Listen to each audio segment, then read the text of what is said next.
بسم اللہ الرحمن الرحیم۔ شروع اللہ کے نام سے جو بڑا مہربان اور نہایت رحم فرمانے والا ہے۔ نبی کریم صلی اللہ علیہ وآلہ وسلم نے ارشاد فرمایا، دو آنکھیں ایسی ہیں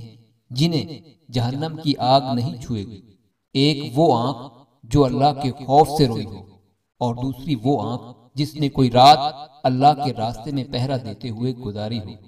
نبی کریم صلی اللہ علیہ وسلم نے ارشاد فرمایا، جو شخص جہاد فی سبیل اللہ میں کچھ چندہ بھیج دے اور خود گھر میں رہے تو اسے ہر درہم کے بدلے 700 درہم کا صلہ ملے گا، اور جو شخص خود اللہ کی راہ میں جہاد کرے اور اس میں مال بھی خرچ کرے تو اسے ہر درہم کے بدلے 7 لاکھ درہم کا ثواب ہوگا، اور اللہ جس کا اجر چاہے کئی گنا بڑھا دے۔